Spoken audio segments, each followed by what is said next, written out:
You don't need to know why I'm buying all these staples. You're a store. You don't ask questions, you just contain objects. Have a sign gives us a vague indication of what those objects might be. I come in, feed you little scraps of paper you're hungry for, or possibly radionic citations, sharpened by a rectangle.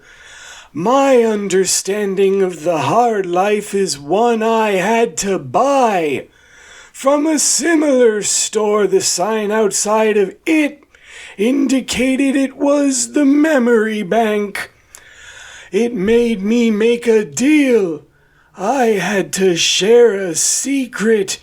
Told it all about how I was once a little boy. And the various traumas of everyday life. My sensitive disposition made it so that every time I came home from work at the child factory and discovered there were no brownies, it left a lasting scar. The canteen at the factory had a couple of brownies, but they weren't for eating, they were for poking. I would go through once or twice a day, poke the brownies, and then go, I hope that Mom's got a batch for me I can poke with my tongue, and later on make them poke me in the wide part of my gums. There's a flare. There's a road flare.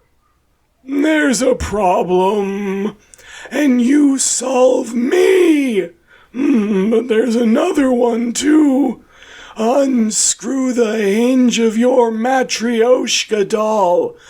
Unfancy, simplistic, rustic living. Pot of stew braising over the air fryer, and a galloping garden of Gabriel Hammond, making new musicals every time a flower blooms, spitting out hot Cheeto dust, telling all of the actors that the soul of song comes from outside.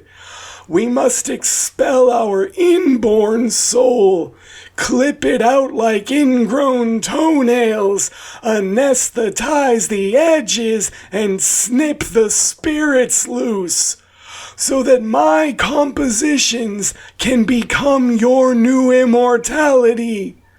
Everyone who buys the original cast recording of Flower Clops and the Geese will hear your somber tones bemoaning the sorrow of a brownieless goose for the rest of however long CD players exist. And then a lot of folks will probably rip the disc as well, so that's your heaven. Their ears are your heaven. And my heaven is the knowing that I have left an imprint that will stain the minds of millions upon millions to come. They don't even have to like my musicals. If they get so much as the chorus from Frippy Dip, Here Comes the Snippy Snip stuck in their head, repeating over and over the line about the hedge trimmers wielded by the unqualified plant surgeon, then I have done my part to ensure that my time on this earth was significant in some fashion or another.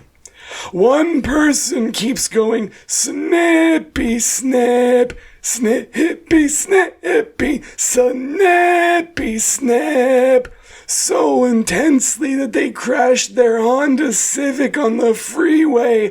They hit the brake too hard on an icy February morning. The foot was too busy with the snappy snap. And they're going to have 2 fingers that never grow back. because the paramedics are all sorceresses and they use their blight wands to cauterize the wound with a necrotic patina of scabs and finger dandruff. Well, I have had an impact on what is to come. And what else could I possibly be after if not that?